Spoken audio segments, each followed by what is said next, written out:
Кој ќе се покаже со својата работа ќе остане, но тие што нема да ги исполнат очекувањата на граѓаните ќе ги поздравам. Со овие зборови премиерот Христијан Мицкоски најави големи промени и во рамки на партијата, но и во владата.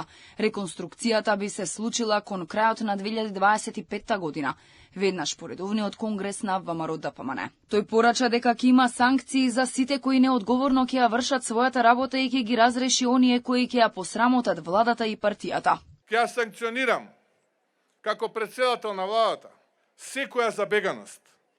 Ќе ги разрешам сите оние кои ќе не посрамотат како структура и како луѓе.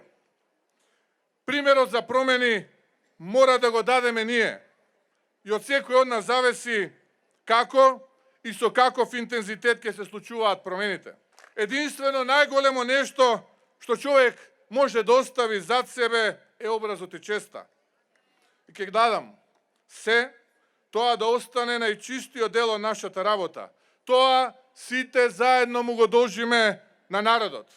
Овие најави за промени доаѓаат во една турбулентна ситуација кога Арбен Таравари се отцепи од владината коалиција, зашто премиерот Мицкоски вели дека се покажало оти работел за туѓи интереси. Јавно му порача на председателот на Алијанса за албанците дека неговото партнерство со ДУИ е од времен карактер. Дециден е дека граѓаните од нив очекуваат искреност, а не интриги, уцени и злоупотреби за по секоја цена да се задржат на власт. Со ваквото однесување, неизлегување и влегување во влада, кое е рамно на она како до сега, нема да помине долго кога и неговите сегашни партнери од ДУИ ќе го сватат и дека нивното партнерство е со времен карактер и нормално дека тоа ќе трае додека не добие подобра понуда или додека нема некоја друга уцена за нешто и ќе му се заблагодарат недалеку од сега.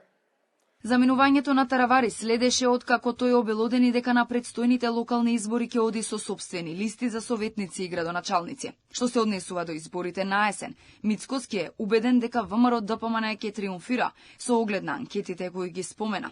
За опозицијата вели дека нема да биде изненаден ако не освои ниту една општина. Нашите кандидати било каде во сите општини речиси водат најмалку 3 до 4 пати споредено со кандидатите од опозицијата. ВМРО-ДПМН победува на овие избори, а опозицијата прашање е дали ќе освои 2, 3 или 4 општини. А ако продолжат вака како што тргнале, нема да бидам изненаден ако не освојат ниту една општина. Локални избори, партиски конгрес па длабока реконструкција. До почетокот на 2026 година се очекува да бидат спроведени промените кои се најавени како дел од заложбата за принципиелност, одговорност и враќање на довербата кај граѓаните, со јасна порака дека ќе останат само тие што ќе ја оправдаат дадената шанса. Најавените реформи ќе бидат тести за тоа дали политичката елита е подготвена на дело да покаже дека е поразлична од претходниците и да има конкретна одговорност пред народот.